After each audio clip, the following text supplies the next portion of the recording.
युवाओं के मुद्दों को लेकर तहसील से लेकर देश की राजधानी तक प्रमुखता से मुखरता से इस देश की सरकार को घेरने का काम करते हैं। आदरणीय ऊर्जावान राष्ट्रीय अध्यक्ष उदय भानु चिब जी के द्वारा प्रेस वार्ता अरावली को लेकर हो, मनरेगा को लेकर हो, जिस तरीके से केंद्र की सरकार ने नौजवान किसान विरोधी ये सरकार है उसके खिलाफ आज प्रदेश युवा कांग्रेस की मीटिंग और महत्वपूर्ण प्रेस वार्ता रखी गई है। हमारे साथ प्रभारी ज्ञानेश शुक्ला जी, कार्यकारी अध्यक्ष मून साहब, सूरा जी, हमारे पीसीसी से इंचार्ज आदरणीय मीना साहब, राकेश जी, कपिल देवासी जी, प्रभारी जी और तमाम संभाग इंचार्ज मीडिया के साथी जसविंदर जी, उज्जवल जी, तमाम मीडिया बंधुओं का मैं स्वागत और अभिनंदन भी करता हूं और अध्यक्ष जी को कहूंगा कि वो अपनी बात रखें।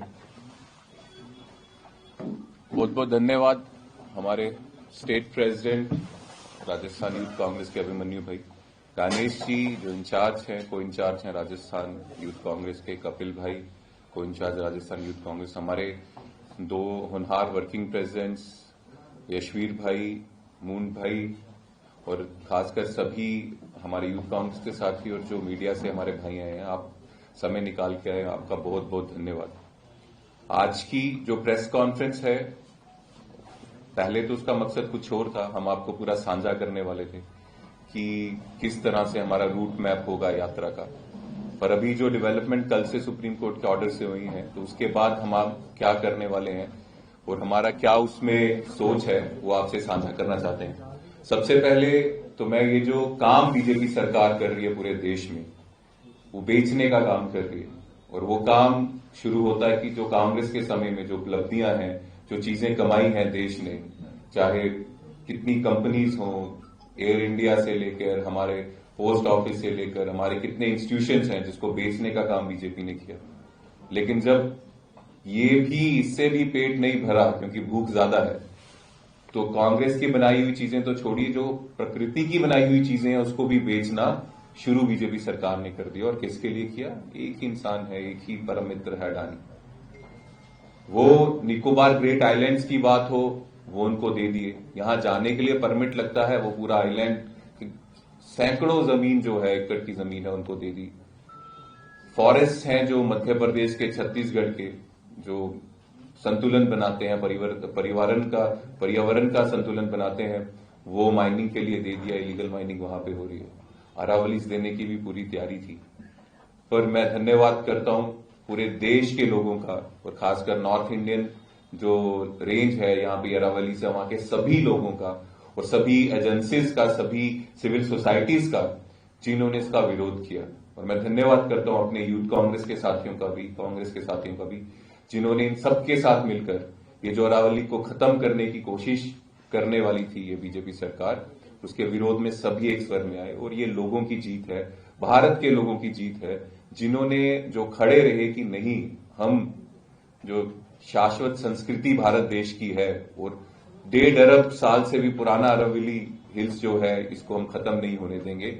चाहे कोई भी, चाहे प्रधानमंत्री जी के दोस्त के लिए ये स्कीम बनाई हो, लेकिन ये नियम होने देंगे। एक नई नाम चेंज करने की कोशिश की, जो 100 मीटर का जो एक हाइट जिसकी कम है, उसको अरावली ही नहीं रखना था और बदल कर उस पर सबको खत्म कर देना था। जिस तरह से मेरी एक दिल्ली में भी पीसी हुई थी, मैंने बताया था 90% अरावली उसमें आती है जिसकी हाइट ही 100 मीटर से कम है। तो एक तरह से पूरा अरावली रेंज ये खत्म करने की बात थी। लेकिन ये प्रपोजल किसने दिया था? ये सुप्रीम कोर्ट का नहीं था। सुप्रीम कोर्ट की एक सेंट्रल एम्पावर्ड कमेटी होती है, सीईसी जिसको कहते हैं, वो देखती है माइनिंग्स के और इन सब के लॉस। इसको डिसॉल्व कर दिया था बीजेपी सरकार ने और खुद फिर ये प्रपोजल भेजा कि 100 मीटर से नीचे जो भी अरावली होगी उसको हम अरावली रेंज मानेंगे ही नहीं। और जो फॉरेस्ट सर्वे ऑफ इंडिया है और जो सीईसी जो कमेटी, जो सुप्रीम कोर्ट की जो इस चीज को देखती है, वो दोनों कमेटीज ये जो है, सरकार का ये जो प्रस्ताव था इसके खिलाफ थी कि ये गलत है, पर्यावरण के खिलाफ है। लेकिन सरकार ने जबरदस्ती इस चीज को मनाने की कोशिश की और सुप्रीम कोर्ट में ये ऑर्डर डाला।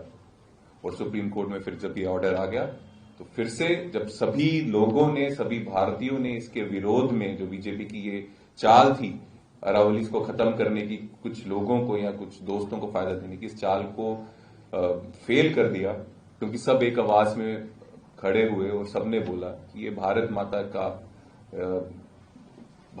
का ये ट्रेजर है, ये भारत माता का ये जो खजाना है अरावली, इसको हम खत्म नहीं होने देंगे। और इससे पर्यावरण बचता है, हमारी आने वाली जनरेशन की जिंदगी बचती है, तो सब इसमें खड़े हुए उसके लिए हमें बहुत खुशी है।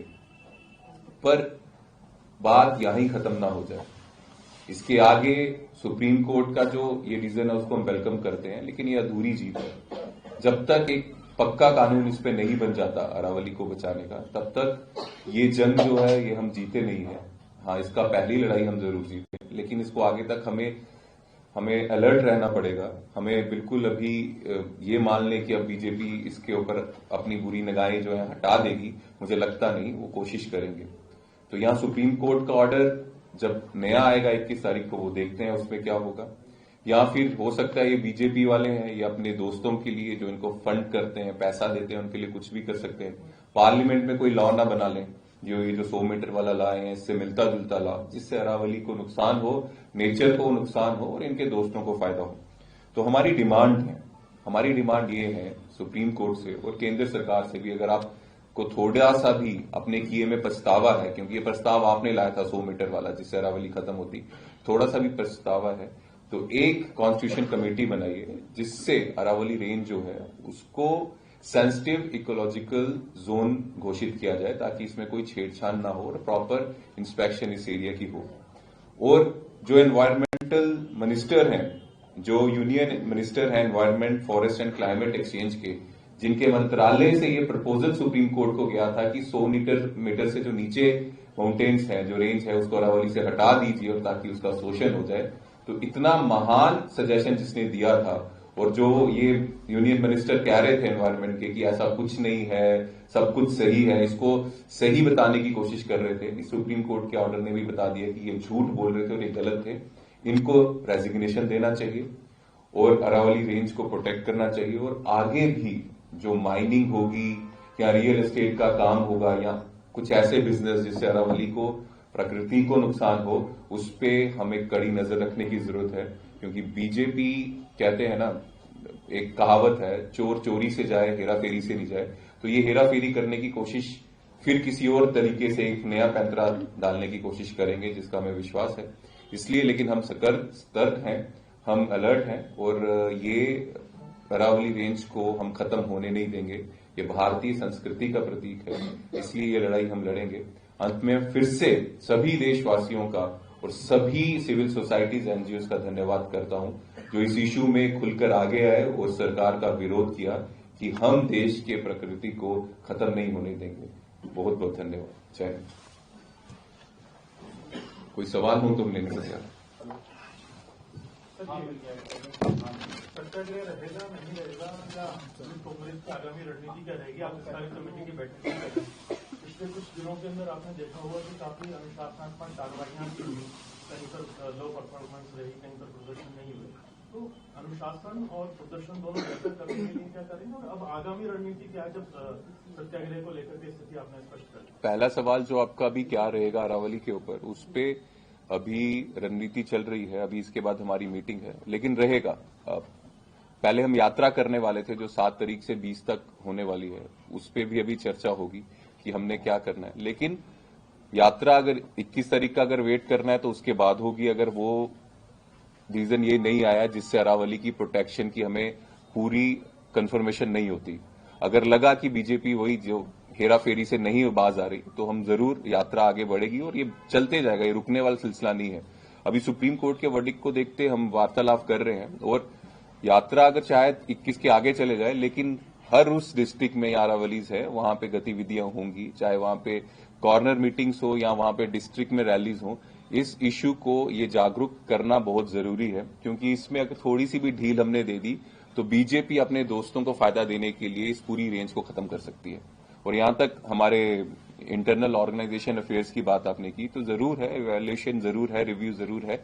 जो काम अच्छा करेंगे उनको प्रमोशन मिलेगी, और जो इसमें थोड़ा ढीला रहेंगे, काम नहीं करेंगे, तो ऐसे बहुत लोग हैं जो पोस्ट में आना चाहते हैं, उनको मौका देंगे। ये संगठन के अनुशासन पर क्या कहेंगे? अध्यक्ष में तालमेल नहीं है, बल्क में आप नोटिस दे रहे हैं, एक्शन नहीं हो रहा, बहुत आपस में कहीं तालमेल नहीं है, 25 की भीड़ टूटती है, अनुशासन पर जरूर जवाब देना।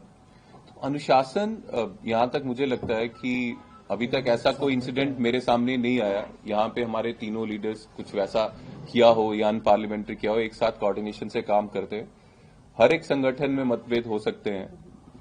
अब हम जानते हैं बीजेपी का भी राष्ट्रीय अध्यक्ष कब बने, कैसे बने, वर्किंग प्रेसिडेंट बने, कब बनना था। तो अगर हर एक चीज में कोई ना कोई मतभेद हो सकता है, लेकिन नियत एक ही है, काम करना है, युवाओं के लिए, राजस्थान के युवाओं के लिए काम करना है। इसके लिए हम वचनबद्ध हैं।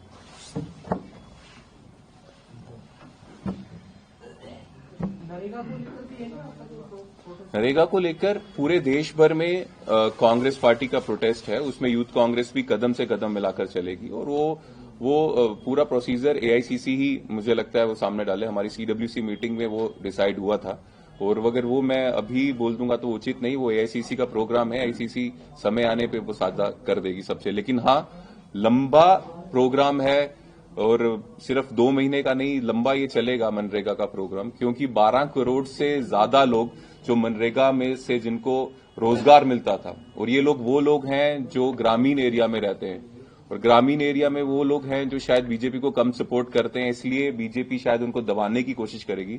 तो बीजेपी ये ना समझे कि अगर शायद बीजेपी को ग्रामीण एरिया से कम सपोर्ट मिलता है तो ग्रामीण एरिया के लोगों को उनका रोजगार खत्म करेगी, वो इतना भेदभाव करेगी। वो भी भारतीय हैं, उनकी प्रोटेक्शन के लिए हम हर प्रयास करेंगे और करके ही रहेंगे। उदय भानु जी, यूथ मूवमेंट, यूथ कांग्रेस किसी समय कांग्रेस का सबसे ताकतवर अग्रिम संगठन होता है।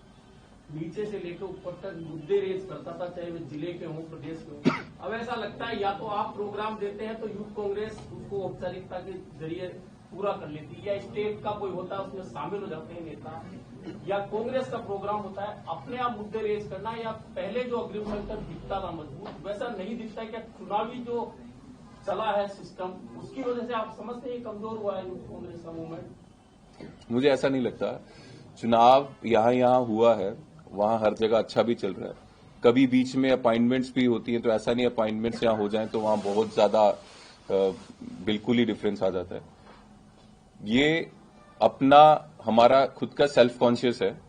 कुछ साथी ऐसे हैं संगठन में जिनको हम कुछ नहीं बोलते तो दिन रात लगे रहते हैं, और कुछ लोग वैसे हैं शायद वो उसको इतना सीरियस नहीं लेते। तो वो हमारी जिम्मेदारी है, जो दिन रात बिना कहे काम कर रहे हैं उनको आगे कैसे बढ़ाना है, और जो लोग कहने के बावजूद भी ढीले हैं उन पे कार्रवाई करेंगे। वो हमारा काम है, और वो ये नेचुरल है और ये हमेशा होता है। ऐसा कभी भी समय नहीं आया कि ऐसा संगठन हो जिसमें 100% लोग बिल्कुल ही 100% काम कर रहे हैं।